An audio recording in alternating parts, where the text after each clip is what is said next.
May of 1945. The Third Reich has fallen. Germany has been reduced to rubble after 12 years of dictatorship and a devastating war. But peace does not arrive on its ruins. Instead, a new period of darkness begins. Less told, but equally brutal. In Berlin, the Red Army advances through charred buildings and unburied corpses. In the Chancellery lie the bodies of Goebbels, his wife, and their 6 children. The remains of Hitler and Eva Braun have yet to be confirmed.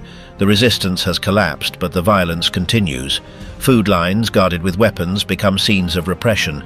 German officers are discovered, stripped, and executed. In lakes and basements, nameless bodies begin to appear, and sexual assaults against German women become a routine part of the horror. Meanwhile, in Bohemia and Moravia, the reprisals take a more ferocious turn. Families of German origin are marked, expelled, and detained without trial.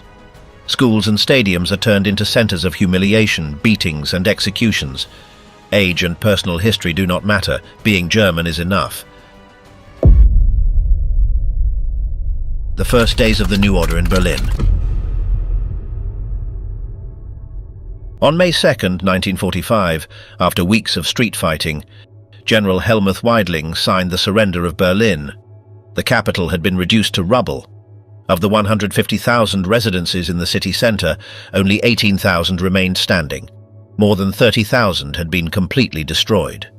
That same day, Hans Fritzsche broadcast the ceasefire order over the radio, putting an end to a resistance that no longer made sense. Amid the collapse, around 134,000 soldiers surrendered. For many Berliners, the regime ceased to exist overnight. The Soviet troops entered without organized resistance, occupying the buildings of the former regime. Inside the Reichstag, blackened by flames, Marshal Zhukov left his signature on the wall.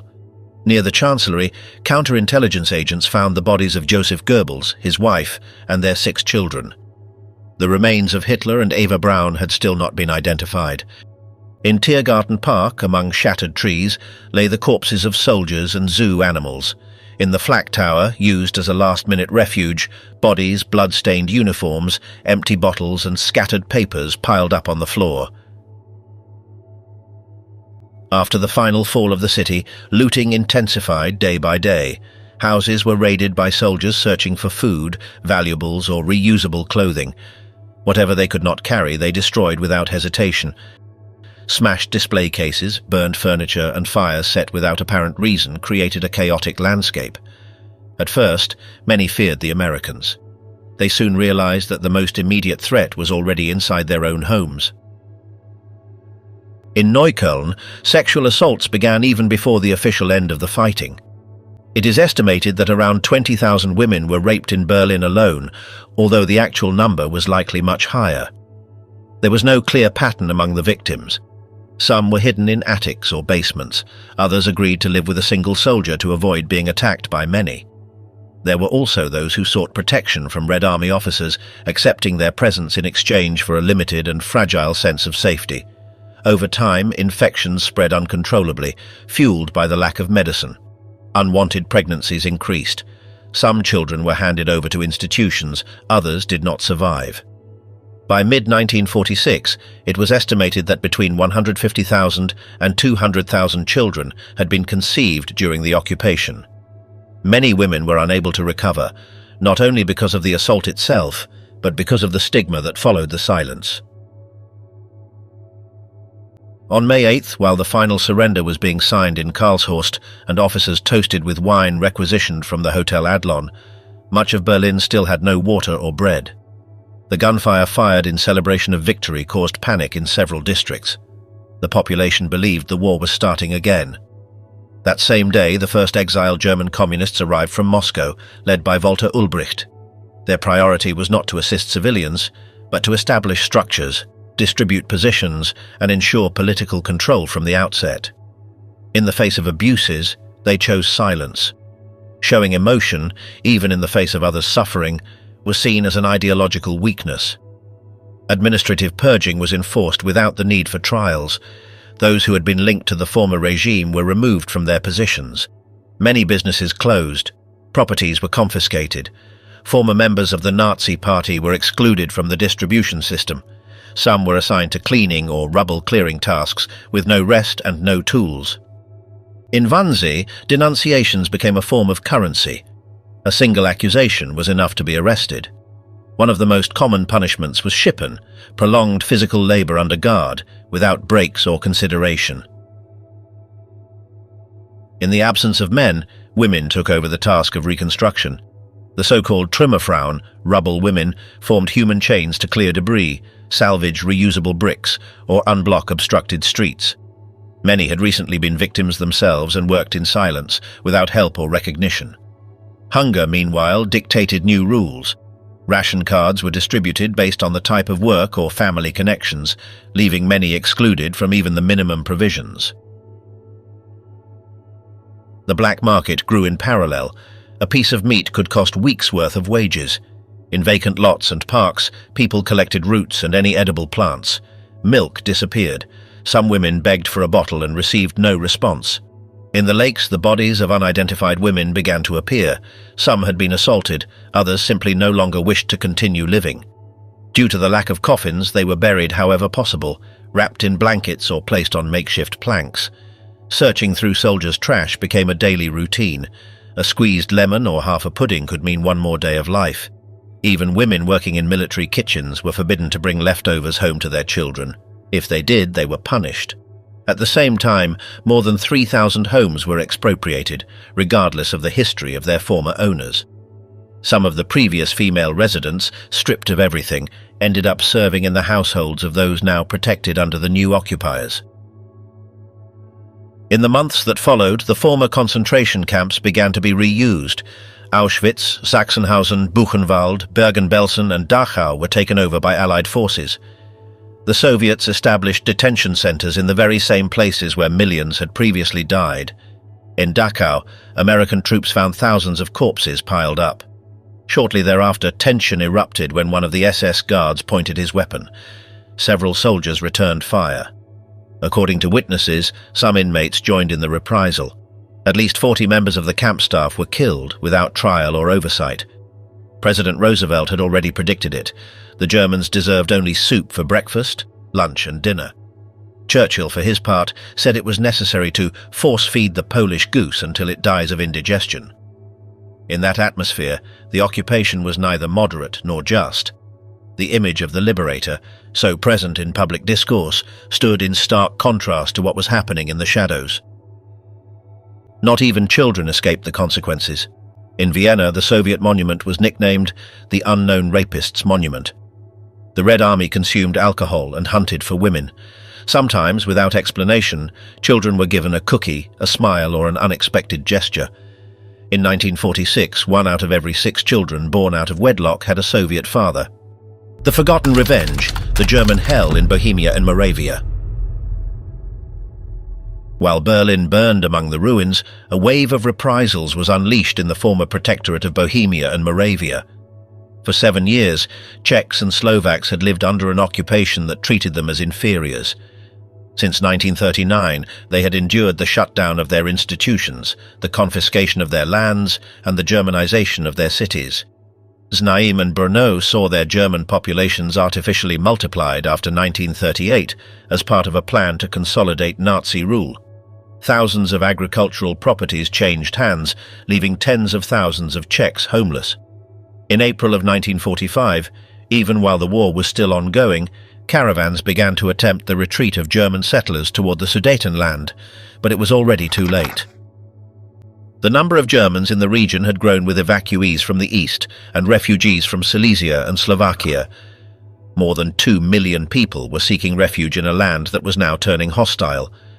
Although the local resistance had been dismantled in 1941, the Lidice massacre and the execution of Heydrich remained open wounds. What had not been destroyed by the bombings would now be destroyed by revenge. Beginning in May, reprisals came quickly. In Prague, former German buildings were turned into improvised detention centers. Schools, universities and hospitals were occupied. Within those walls, internment camps were born. Backed by the Red Army and knowing that the Western powers would not intervene, local leaders saw an opportunity to settle grievances that, in their view, stretched back centuries. In many streets, resentment looked not toward 1939, but toward 1620 and the defeat at the Battle of White Mountain. Restrictions multiplied. The German population was forced to wear a white armband with the letter N. They could not use public transportation, shop freely, or send letters. They were excluded from rationing, denied meat, eggs, dairy products, or fruit. Radios, cameras, watches, and jewelry were confiscated. Many were forced to work in factories, mines, or agricultural fields without pay or rest. With the Soviet advance, chaos broke out. Red Army troops committed lootings and assaults, often followed by Czech militias, such as the Revoluční Garda or units of the SNB. They wore German clothing and acted indiscriminately. The homes of well-off families were occupied without notice. Their contents were loaded onto trucks that vanished inland. Some properties were simply taken over by neighbors who now wore the clothes of the former owners. The train between Prague and the north was nicknamed the Alaska Express in reference to a new gold rush. By 1947, expelled Germans estimated that they had lost property worth $20 billion. Public humiliations, collective punishments, and forced expulsions became routine. Although sexual violence was less prevalent than in Germany, rumors spread about militiamen collaborating with Soviet soldiers to select victims. At times, even the Red Army intervened to stop the most brutal excesses. On May 5th, Prague erupted. Radios openly called for attacks on Germans. Arrests multiplied. Neighbors pointed out houses. Actress Margareta Schell was handed over by those close to her. A university rector was lynched. Some tried to hide their origins. Few succeeded. Alexander Thurn Taxis and his children were forced to witness sexual assaults on his wife before being deported to a camp. The city became overwhelmed. Stadiums like Strahov held up to 15,000 detainees. There, human hunts were organized. Others were executed in bathhouses or forced to run while being shot at. In hospitals like Motol, 14-year-old teenagers were beaten daily. In a former brothel converted into a prison, inmates were stripped and abused to the point of madness. Czech women who had maintained relationships with Germans were also punished publicly. Many were raped. In Wachowicz, thousands of bodies were buried without names. Yet not everything was driven by hatred. Some Czechs, and even Soviet soldiers, risked their safety to protect German neighbors or hide the most vulnerable. But such gestures were the exception. In the Oko cinema, converted into a prison, each night soldiers roamed the hallways selecting women at will. Anyone who tried to stop them was beaten without mercy. Children were torn from their mothers' arms. Some women, finding no escape, chose suicide. On Pentecost night, while prayers for compassion rose from the neighboring church, only screams could be heard from the former riding school next door. After Pentecost, the transfers continued. Several detainees were taken to the Scharnhorst school, where a hastily written sign at the entrance announced its new function: concentration camp. The former classrooms had been turned into punishment rooms. There, beatings, humiliations, and executions followed one another with methodical brutality. Cinemas like the Slavia on Rybská Street were also repurposed as improvised detention centers where hundreds of prisoners were crammed together in extreme conditions, direct consequences of the uprisings that had occurred days earlier. On May 10th, a group of detainees was transferred to Wenceslas Square. There they encountered 3 naked bodies hung upside down from an advertising structure. They had been doused with fuel, set on fire, and beaten until they were unrecognizable. By direct order, the prisoners were forced to drag the bodies back to the school. Shortly afterwards, several were taken to a basement known as the death cell, where they were executed by beatings, without warning or distinction. Some managed to survive only by speaking Czech, although even that did not guarantee safety. The violence was not limited to the detention centers. In districts like Smíchov, elderly women of German origin were dragged from their homes and publicly marked. Their heads were shaved, swastikas were tattooed on their foreheads, and they were forced to insult themselves while being paraded through the streets on trucks in front of crowds. If their voices were not loud enough, they were beaten again. Afterwards, they were sent to Pankrac prison and in many cases to Theresienstadt, where confinement could last for months. At the same time, in facilities such as Hagibor or Kolin, the abuses reached another level. Young women were selected and handed over to Soviet soldiers who carried out repeated assaults in a single night. A local collaborator, allegedly linked to the Red Cross, assisted in selecting the victims. Those who survived returned covered in wounds, bite marks and clear signs of torture. Only on rare occasions, under pressure from foreign diplomats, were some released, especially if they had been connected to embassies or consulates. The pleas addressed to Soviet commanders went unheard. When medical assistance or beds for the injured were requested, a high-ranking officer responded that they could throw them into the river, where, according to his words, there was still space. Violence had already become part of the urban landscape. At the entrance of a restaurant, the charred body of a German soldier hung upside down from an iron beam. His right arm was missing. Everything indicated that the amputation had occurred before the execution. By the end of May, the epicenters of violence shifted toward Moravia. Brno, a city historically linked to the Germanic sphere, came under Soviet control on the 25th. Shortly thereafter, local militias established their headquarters in the former Kaunitz school. There, prominent figures of the German community were imprisoned, beaten, and forced to crawl on the ground imitating animals. Some, already too weak, were taken to the nearby hospital and thrown into the basements, where several died from their injuries. One of them had been accused of selling goods during the occupation. 5 days later, on May 30th, Feast of Corpus Christi, the mass deportation began, later known as the Brno Death March. Nearly 25,000 Germans were given 15 minutes to pack only the essentials and gather in the garden of the convent.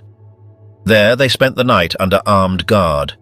At dawn they were marched in the rain toward the Reagan camp. Among them were elderly people, children, hospital patients and pregnant women. Those who could not keep up were beaten with batons or executed in the roadside ditch. Their belongings were looted along the way. Upon arriving at the first camp, the survivors were searched, registered, and transported to Porlitz, halfway to the Austrian border. Some, too weak to continue, were locked inside grain silos without ventilation or drinking water. Food consisted only of hard bread and rotten vegetables. Typhus began to spread rapidly. A Red Cross nurse documented what happened. According to her testimony, more than 1,000 people died before reaching the second destination. Another report spoke of 1,700 deaths. One woman recounted losing 2 of her 3 children during the journey. But the suffering did not end at nightfall. Each early morning, Soviet soldiers entered the camp and assaulted the women, regardless of age. The nurse was attacked for trying to protect a young girl. Witnesses claimed that some victims were as young as 7 years old. Those who managed to escape did so on foot, attempting to reach Austria on their own. Everything suggests that the operation aimed to empty Brno of its German population before President Benez's visit. But when he arrived, some deportees who had not survived the march were returned. Instead of receiving assistance, they were expelled to a dune area without food or water. Many died, others lost their sanity. The first to leave Porlitz were the sick. They were taken to the swamps of the Thaya and abandoned there without help. According to medical personnel, they died without receiving any form of aid. Images of their bodies circulated in Western newsreels. In response, Czech authorities blamed Austria. Days later in Nikolsburg, more than 600 men were executed and buried in a mass grave. It was the brutal conclusion of an operation designed to eliminate all traces of German presence from the territory. After the executions in Nikolsburg, the detention camps in Czechoslovakia began to empty through new waves of covert deportations. One of the most symbolic destinations was Theresienstadt, the former Nazi model ghetto where thousands of Jews had been held before being sent to Auschwitz. In May of 1945, the Red Cross took control and found the site in the midst of a typhus epidemic. After the departure of the last Jewish administrators, the location was turned by the new authorities into an internment center for Germans.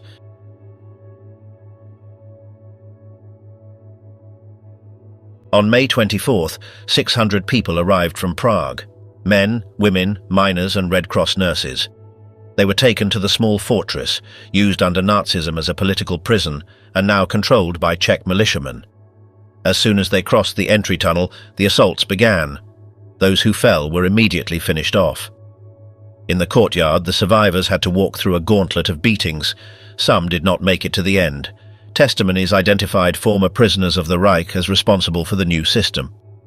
The detainees were separated by age and sex. Their belongings were confiscated and burned. One of the guards boasted that he could predict how long a prisoner would last based on the number of blows received. Among the internees were teachers, doctors, civil servants, and teenagers accused of belonging to the Hitler Youth. Some had untreated amputations, infected wounds, and torn-off bandages. They were displayed as trophies.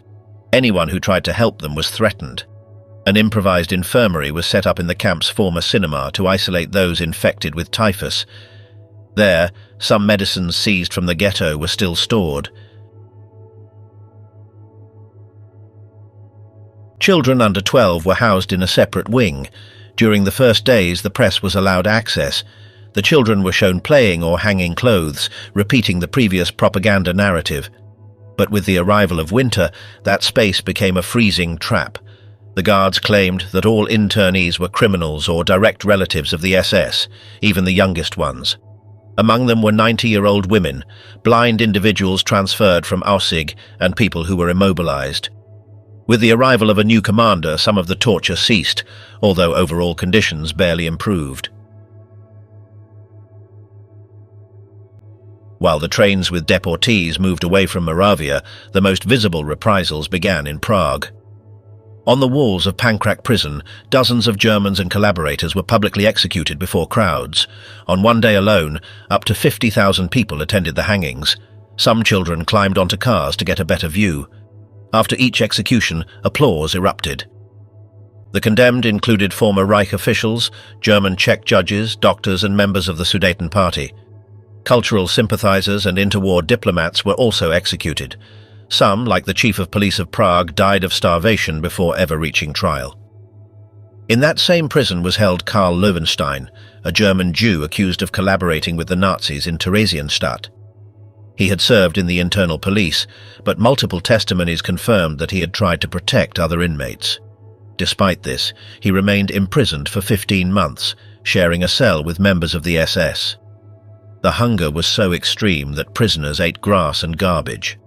When the charges were finally dropped, he was transferred, without being released, to another camp, surrounded by those who had previously persecuted him. Torture was not an exception. Throughout the country, abuses were documented. Beatings with metal rods, wooden sticks, or rubber whips. In some cases, fingers were burned with gasoline-soaked cotton, or victims were forced to sit on sharp objects. The after-effects included fractures, infections, and mutilations. According to forensic experts, the methods followed similar patterns across all centers. In June, an official order banned physical punishment, but enforcement was inconsistent. Some local commanders continued to apply violence, sometimes out of resentment, other times for greed.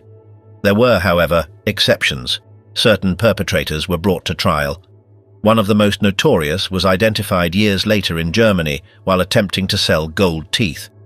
Recognized by a victim, he was arrested and convicted. More than 200 people testified against him. In later exhumations, civilians and German soldiers were found buried in mass graves, many without names or records.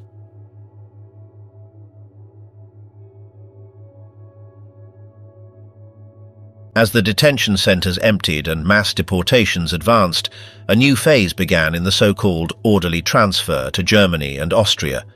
What had been defined in the Potsdam Agreements as a regulated and humanitarian process soon turned into a chain of precarious journeys, without water or shelter, through war-ravaged regions. Some railway cars departed from Bohemia filled with men, women and children crammed together, unable to lie down or even move, while the elderly could not withstand the heat or exhaustion. Along the way, bodies were abandoned without ceremony by the roadside. Those who managed to reach their destinations were allowed to carry only a few kilos of belongings and were labeled as displaced persons with no rights. At some stations, American authorities hesitated to accept the new arrivals. Many were not citizens of the Reich, but German-speaking individuals born outside its borders. Some received minimal medical attention and were relocated to rural areas to start over, while others were rejected and forced to wander until they found temporary refuge in improvised camps.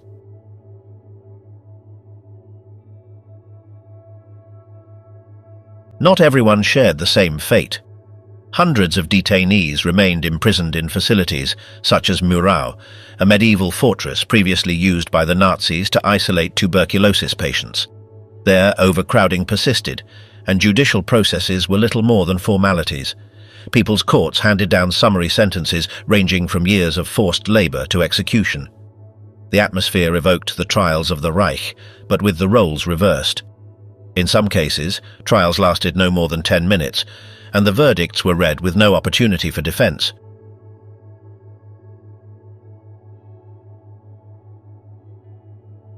At the same time, groups of Sudeten communists who had opposed Nazism from the beginning were also expelled.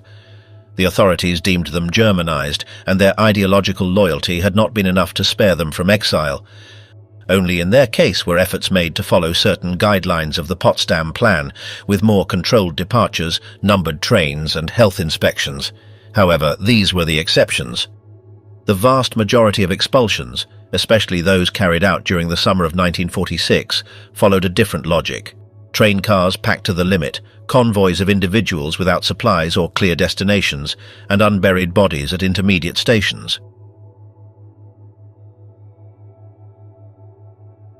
Meanwhile, in the American occupation zone, the capacity to receive newcomers was beginning to overflow. Lucius Clay, head of the sector, ordered a temporary halt to incoming trains, arguing that the transfers did not respect the agreed conditions. But this suspension only prolonged the suffering of those waiting between borders, without documents or resources. Even so, the process continued. In September of 1947, the trains resumed, and each month around 20 convoys crossed the border. It is estimated that more than 1,400,000 Germans were ultimately absorbed by the Western Zone. However, tens of thousands remained behind. Many were used as labor in mines and forests within the Czech interior. In 1950, the authorities acknowledged the presence of more than 160,000 German-speaking individuals in the country, although some sources raised that number to 250,000. By that time, entire villages remained abandoned, fields uncultivated, and entire regions lacked a stable population. The human cost of the operation continued to rise, even after the visible phase of the transfer had officially ended. The day Prussia ceased to be German.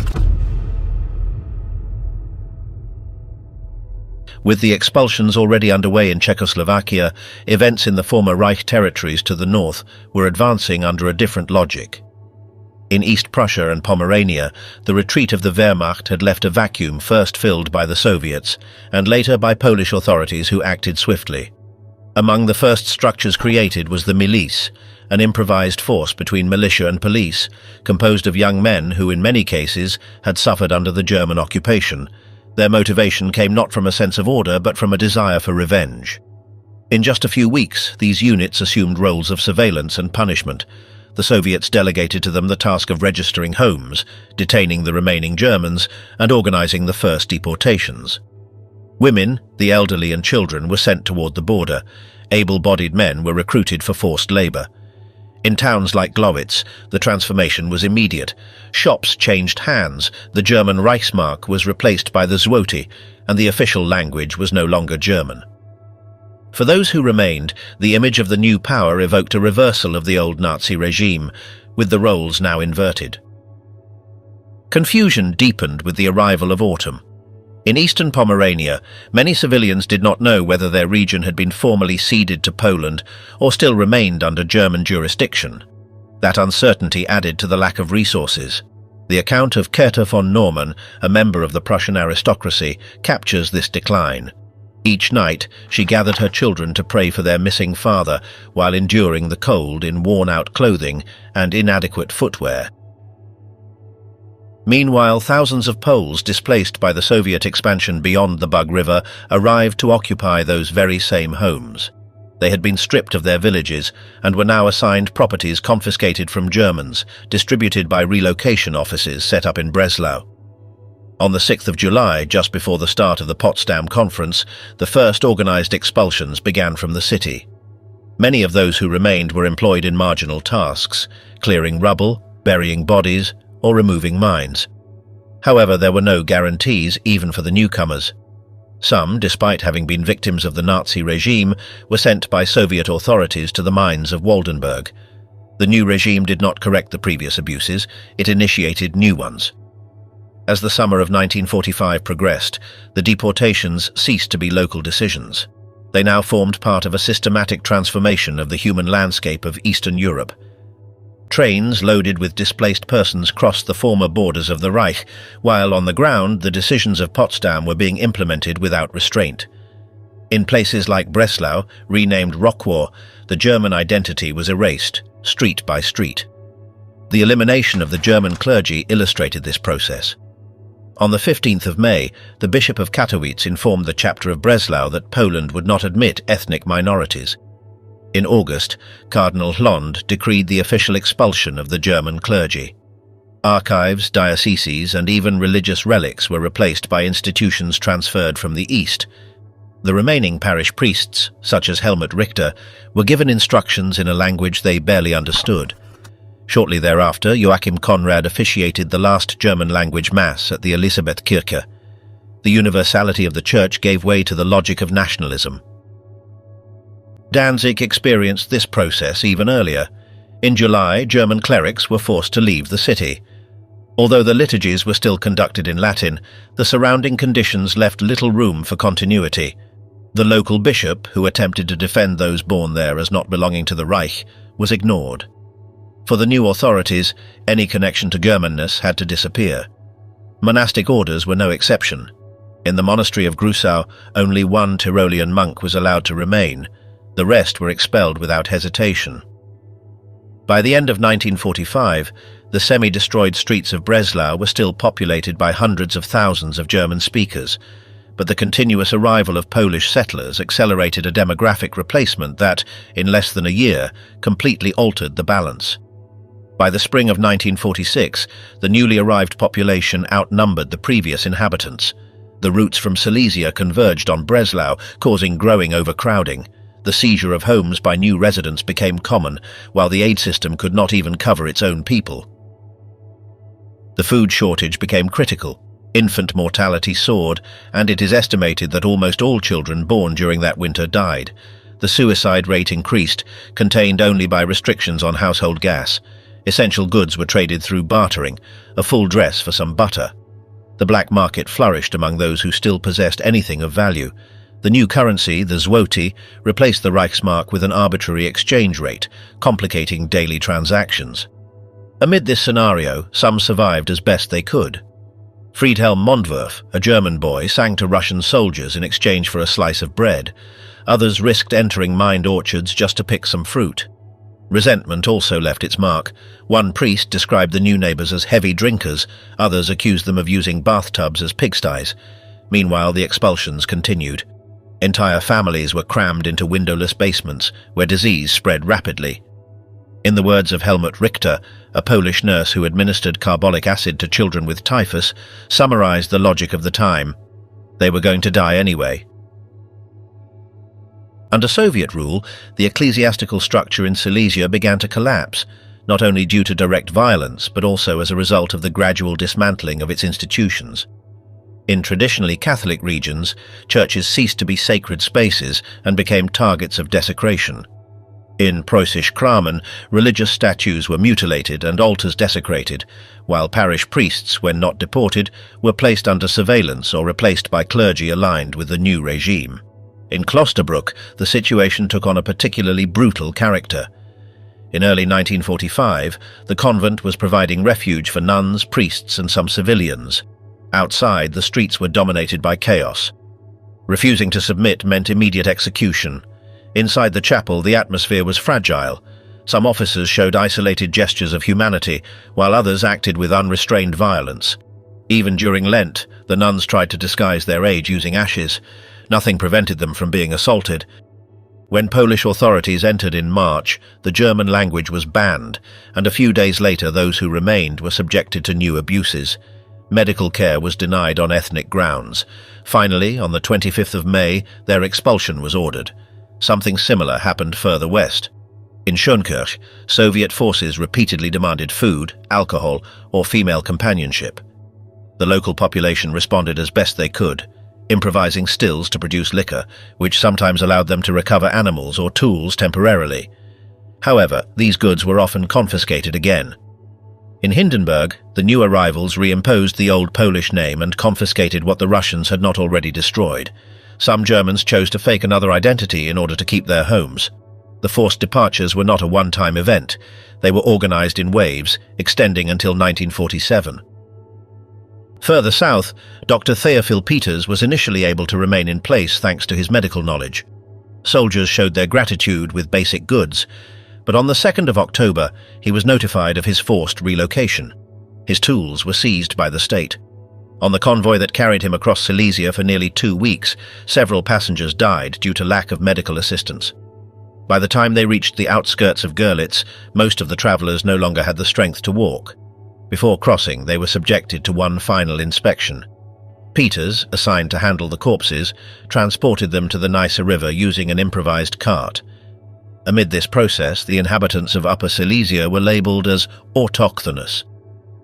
This classification allowed them to opt for Polish nationality and gain access to food rations, although it meant giving up any attempt to reunite with family members in the West. Cases such as that of Karl Ulitzka, who was expelled due to his political past, demonstrated that the margin for choice was more theoretical than real. This dynamic would repeat itself in other towns across the former German East. In the heart of spring 1945, normality remained out of reach. Although the front lines were beginning to stabilize, the violence behind them was taking on new forms. Basic tasks like fetching water from a public fountain became high-risk activities. Irene Zelda, upon returning to Ratibor, managed to escape an assault by abandoning her bucket in the middle of the street and locking herself inside her home. From the other side of the door, the assailant demanded alcohol and company, but eventually left when he received no answer. Similar scenes repeated for weeks, especially in urban areas where epidemics like typhus were also spreading. By mid-year, in the city of Neisse, the assault on religious buildings coincided with the first mass imprisonments. The local fortress, built centuries earlier, was used to detain civilians. It was not the only facility. Across the region, similar centres were established, such as in Kleczkau, Glatz and Lambsdorff. The latter, renamed Wambinowicz, gained a particularly sinister reputation. Dr. Heinz Esser, an eyewitness, described an environment of extreme punishment, starvation and epidemics. Even minors were among the dead, while among the guards were teenagers wielding absolute power over the inmates. One 16-year-old boy was in charge of executions until his own companions killed him. That pattern also appeared in the transfers to industrial camps. Ursula Pechtel was sent to Auschwitz, where she worked dismantling machinery to be shipped to the Soviet Union. At night, according to her account, many women were forced to go up to the officers' barracks. Cases like that of Max Marek, assigned to the Jawisowicz subcamp, show how forced labor and personal humiliation continued in this new context.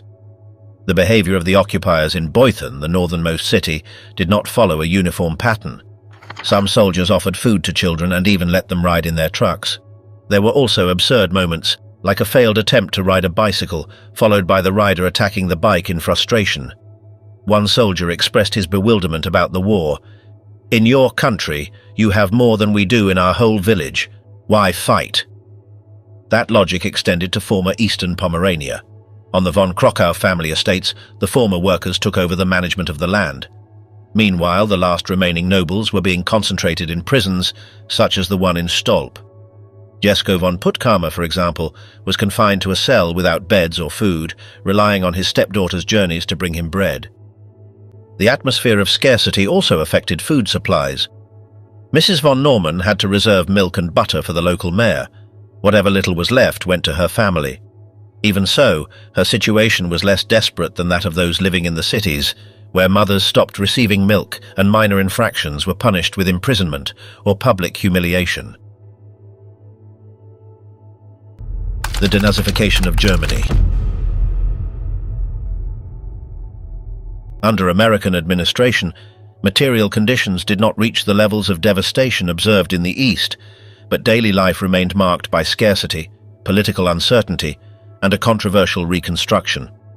In cities like Frankfurt, the seat of the military government was located in the former IG Farben complex, an almost untouched shelter amid the ruins.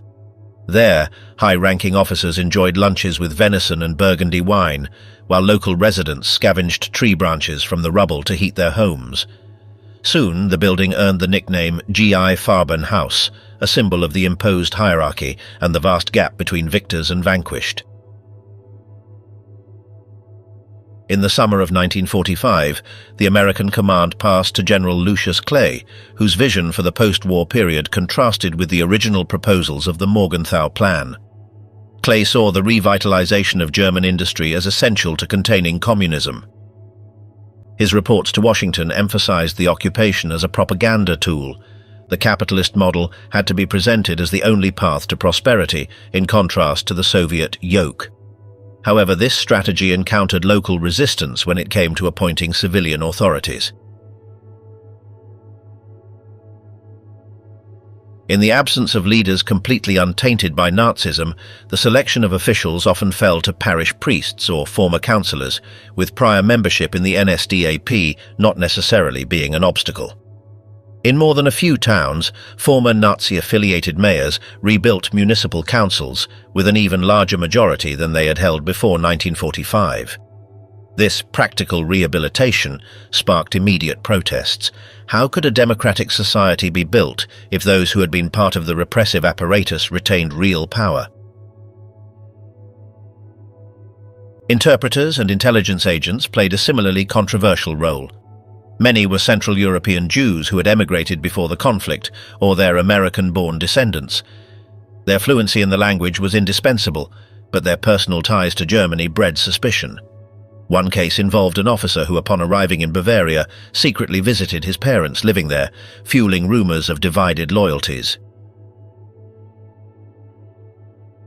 Meanwhile, daily interactions with the civilian population oscillated between humiliation and authoritarianism. Although official orders prohibited any display of fraternization, complete isolation was impossible. After the liberation of the Ohrdruf camp in April of 1945, High Command urged troops to visit the facilities, where the piled-up bodies of prisoners and survivors reinforced the myth of the dehumanized German. In day-to-day life, more than a few soldiers requisitioned items or destroyed documents without reason, simply as an assertion of their status as victors. Women in particular suffered from extreme vulnerability. Many, hungry and homeless, engaged in relationships with occupying forces in exchange for food, coffee or cigarettes. Out of this desperation came tens of thousands of Besatzungskinder, occupation children. It is estimated that more than 90,000 babies were born from such unions in the American zone alone. In rural areas, children born to African-American fathers were often handed over to orphanages, victims of social rejection and a racial stigma that local authorities barely concealed. The contrast between the privilege of those working for the military and the misery of everyone else was striking. In Heidelberg, for example, a German driver employed by the military command saw a hotel deny lodging to his family, claiming that only foreigners occupied the available rooms. In Bavaria, a pregnant woman traveling alone recounted that during her long journey on foot from Rome, an American soldier stole her bicycle along with all her belongings. This was not an isolated incident, but a reflection of the impunity with which many treated the defeated population. By mid-1946, the initial restrictions began to ease. First, interaction with children was permitted, then greetings, and finally, in October of 1945, the ban on public social relationships was lifted. However, this apparent gesture of normalization did not erase the accumulated resentment. For many Germans, the opening measures were purely cosmetic, privileges remained under military control, and the social divide persisted.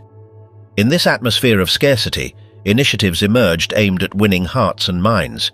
The founding of German-American clubs sought to build cultural bridges, and in Bad Kissingen, Prince Louis Ferdinand of Prussia collaborated with American officers to create a space for social exchange. It was paradoxical. His surname would have disqualified him under the original criteria of denazification, yet now he was becoming a bridge between both societies. Though this strategy of soft influence showed occasional success, the shadows of war remained present in everyday life. The rehabilitation of former Nazi officials, the deployment of interpreters with complicated pasts, and the army's unequal treatment of the civilian population laid bare the catastrophic consequences that defeat and occupation would have on German society. Beneath the appearance of an orderly reconstruction, a web of contradictions was taking shape, one that would shape the destiny of the Federal Republic in the years to come.